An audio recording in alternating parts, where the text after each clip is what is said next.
And we are back with another video, everybody. And yes, the National Dealer Council wrote a scathing letter to Carlos Tavares. I mean, directly to him, but they didn't send it to him. They published it. They made it public, and it went to the press, and it's traveling around the internet. And I have a copy of that letter. I'm going to share it with you in a minute, but I wanted to preface everything I say here with, for the last solid 4 years, we've been wishing nothing but pure, unadulterated incineration of the dealership model when it came to Dodge for the abuse that they've served us just since COVID with ridiculous, insane, obnoxious markups. Before they even announced that 2023 would be the end of the Hemi engines, dealers were abusing this with the shortage of inventory. And I believe, and I could be wrong, but Dodge dealers were probably the worst, if not among the worst, in how they treated their customers.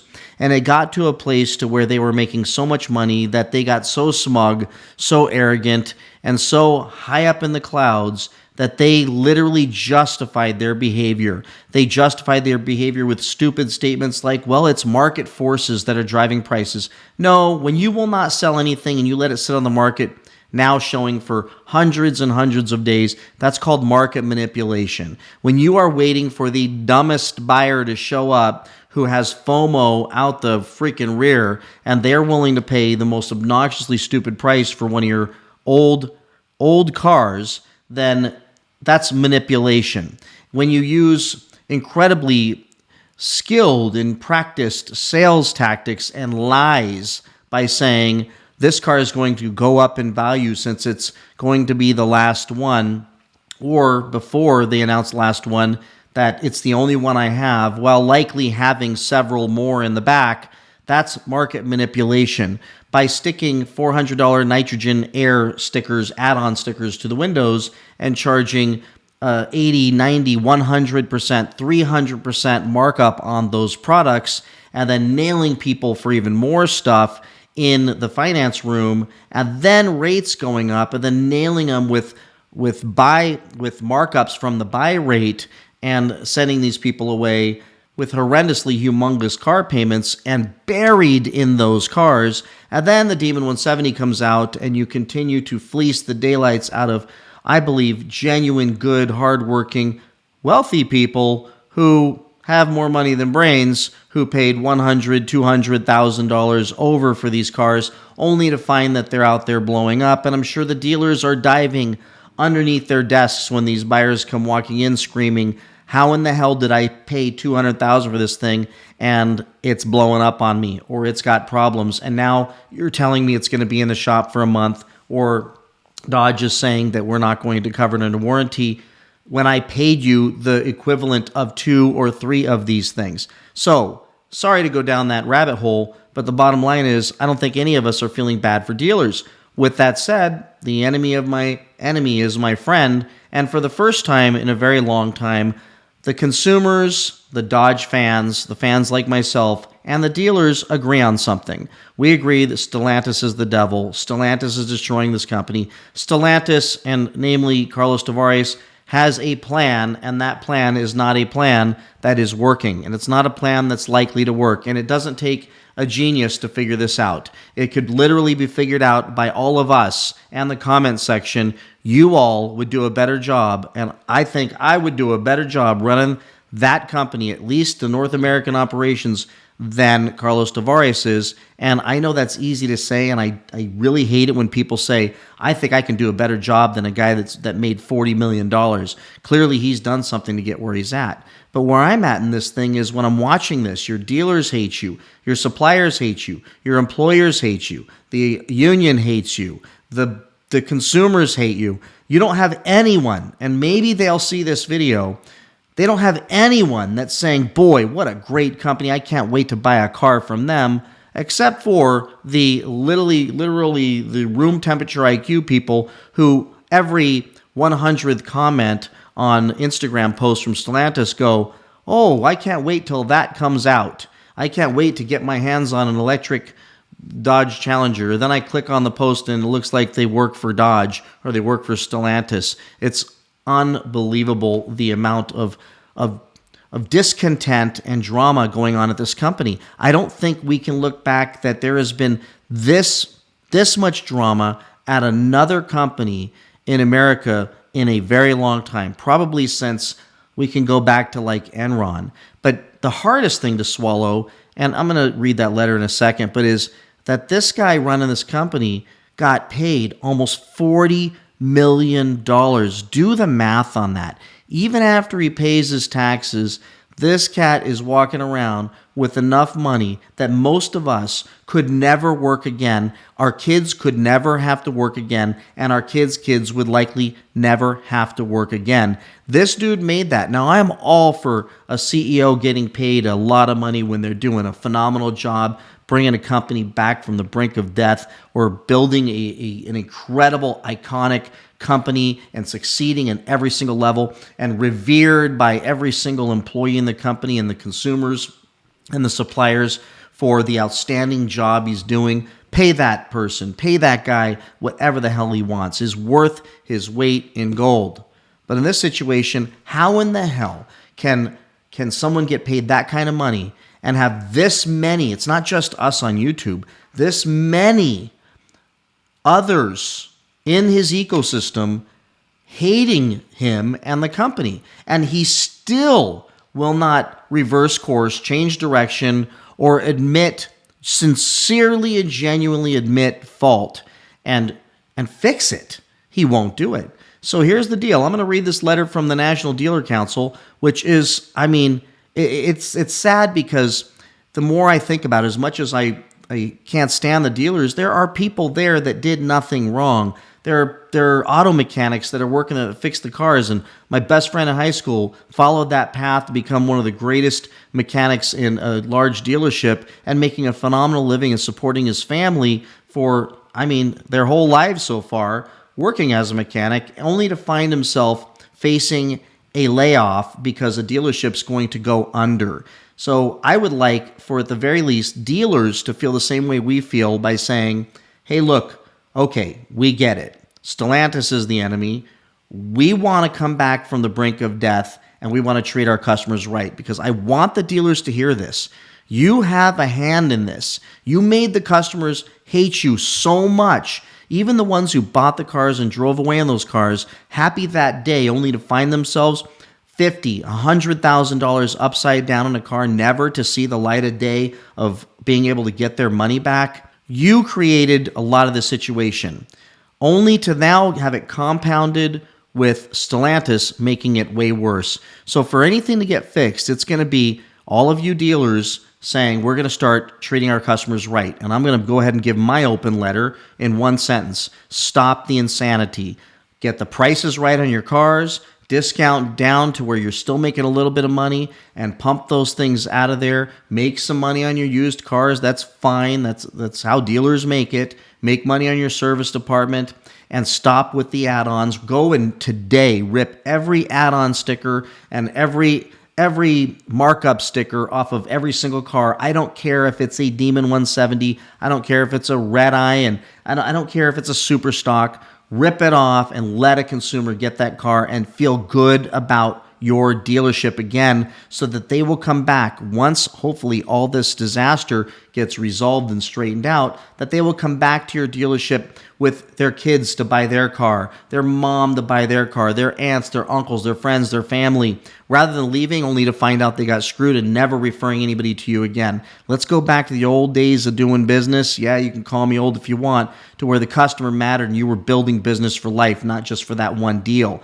That's on you, dealers. But now on Stellantis, they're driving you into the ground, and I get it. And I there's part of me that just, I can't help but to feel bad about that. The auto workers, I feel bad about them losing their jobs in droves and the jobs getting ran out of the country, and these people having to live in perpetual fear of when's the next layoff coming. Suppliers not getting paid and getting sued and having to sue, and Stellantis suing others. It's just a nightmare all the way around. But let's jump over and read this letter and see what the National Dealer Council has to say.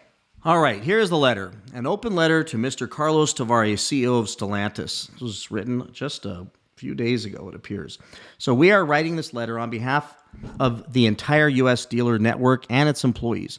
The intent of this letter is to sound an alarm not only you, but to the Stellantis board of directors, your employees, your investors, and your suppliers. For over 2 years now, the U.S. Stellantis National Dealer Council has been sounding this alarm to your U.S. executive team, warning them that the course you had set for Stellantis in the U.S. was going to be a disaster in the long run, a disaster not just for us, but for everyone involved. And now that disaster has arrived. In 2023, you engineered a record year of profitability for Stellantis, earning you the title of the highest compensated automotive CEO.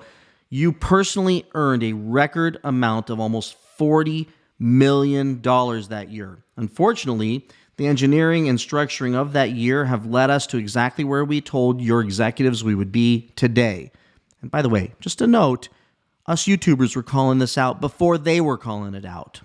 The reckless, short-term decision-making to secure record profits in 2023 has had devastating yet entirely predictable consequences in the U.S. market. Those consequences include the rapid degradation of our iconic American brands like Jeep, Dodge, Ram, and Chrysler that have over a century of history in America. The market share of your brands has been slashed nearly in half. Stellantis stock prices tumbling, plants are closing, layoffs are rampant, and key executives fleeing the company.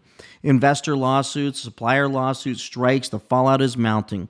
Your own distribution network, your dealer body, has been left in an anemic and diminished state. Unfortunately, these are just the consequences we feel today. The drastic market share downturn will have a long, lingering, painful fiscal impact on your parts manufacturing business for many years to come. The pain will not be confined to the company and its investors, your dealer network, their employees, your suppliers, most of all, your own workforce. Everyone will suffer the consequences of these disastrous choices. The bill has come due for the decisions that you made to engineer these profits in 2023, and your attempt at a soft landing on the backs of your employees, your dealers, and your suppliers is frankly just wrong. We did not create this problem. The federal government did not create this problem. UAW did not create this problem, and your employees did not create this problem. You created this problem. This problem is only getting more expensive and worse with time. So we urge you to stop delaying and do the right thing now. It's time to turn production back on. Start selling our way back to a respectable market share. Get your employees, our employees, and your suppliers' employees back to work by building and selling cars that Americans want to buy and can afford. Let us clear out this old inventory and get the plants working at full capacity. Yes, in the very short term, it will be painful for Stellantis, but mistakes at this level usually are. We do not want an apology or your resignation. Well, I think a lot of us would like to see that. Anyways, those do not put people back to work. We simply ask that you do the right thing. Write the check, pay your bill, and let's move forward. The U.S. National Dealer Council meeting is on October 15th in the Auburn Hills headquarters. We hope to see you in attendance alongside your executives for a full day of work with your dealer council, working together to restore Stellantis and its brands to the great car company it rightfully deserves to be. And it's signed Kevin Farish, Mike Bettenhausen, Niall Maxwell, and Sean Hogan. So this was not sent directly to Carlos. I mean, maybe it was, but it was published. And Stellantis' response, which is just wild. I mean, this falls under the, if you can't say anything nice, don't say anything at all. They'd be better off just responding privately. But here's the deal. You can't tell them they're bad for sending this out publicly and then respond publicly the way they have and expect to look good. All right, Stellantis, in a statement provided by spokeswoman Sean Morgan, said the company, quote, takes absolute exception to this letter. They're mad. Noting that it had introduced an action plan last month developed with the dealer body that has, quote, already shown results, with August sales up 21% over July. Remember, July was the fall. So if they're up, they're still probably very far down. So when you're already in a deep hole, you're not out of that hole. You might have a little bit better month because they gave some incentives out. Anyways, I'm not going to get into this. Bottom line is it's just manipulative numbers. up 21% over July. Market share up 0.7 points. And dealer inventory reduced for 2 consecutive months by 42,000 units, or about 10% in total. We meet and talk monthly, have weekly calls and personal conversations at the highest level. This is where such dialogue should take place. The statement said, at Stellantis, we don't believe that public personal attacks, such as the one in the open letter from the NDC president against our CEO, are the most effective way to solve problems. We have started a path that will prove successful. We will continue to work with our dealers to avoid any public disputes that will delay our ability to deliver results.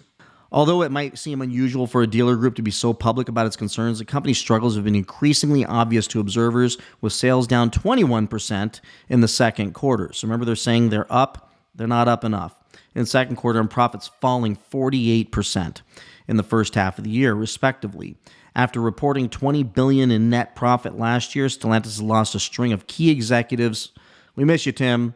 And its upcoming product launches are heavy on electric vehicles at a time when enthusiasm among consumers is a bit more tempered than it was, because absolutely nobody is looking forward to this ridiculous EV. So that's the story, and I will just finish off by saying I can tell you, having been in business for 30 years, that there's no way any dealer council or anybody would send a letter like that and make it public if they didn't feel that everything they were saying was falling on deaf ears. Yes, I think Stellantis is right. They had meetings. But let me tell you what happens in meetings when you're meeting with all these big bosses. They steer the conversations the way they want them to go. They tell you about the plan, and then it takes the bravest person to stand up and go, your plan's a bunch of hogwash. It's not going to work. And then that guy suddenly gets laid off. Well, I'll tell you right now, the culture at that company is, if you speak up and complain, and this is just my speculation, but if you step up and complain or go against Stellantis' plan, you end up in a new organizational announcement where you're suddenly retiring. So that meeting they were in, I believe they walked out of that meeting going, we got nothing. We went nowhere. Everybody just glad-handed, nodded their heads and said, okay, Carlos, because nobody wants to lose their damn jobs, and nobody wants to be in a public battle in a room with these people where they know it's not going to go anywhere, and there will be very likely retaliation. That's how I would feel if I was sitting in these rooms with these folks. So they come back, realize nothing's going to change. They're going to continue down this path. They write a letter knowing that Carlos is not going to pay any attention or do anything, and they make it public because they know that all of us, everyone, suppliers, dealers, and the consumers, we're all feeling the exact same way, and we are not happy. We're not happy with the direction of this company, and it's forcing lots of customers to go other directions. So with that, everybody, please like, subscribe, comment. Let me know what you think about this in the comment section below. I think it's wild to watch. If you go back in old videos, I hate to be the guy to say, hey, you know what? Look, I told you so. But I mean, geez, 2-3 years I was screaming. They were on a horrible path. They were on a bad path. Canceling the Hemi, we all knew that. Every one of you knew that. That's a problem. And going cold turkey on that thing, that was a problem. And now launching special editions at $115,000 and this new EV Charger Scat Pack and RT at $70,000, $80,000 is just utterly stupid. And Hornet's continuing to be the worst selling car in America. I just think if they can't figure out how to get Carlos out of his own way and to pull his head out of his rear, then we're going to see this company continue to decline, which will continue to allow for more content. So with that, everybody, again, like, subscribe, and I'll see you in the next one. Bye-bye.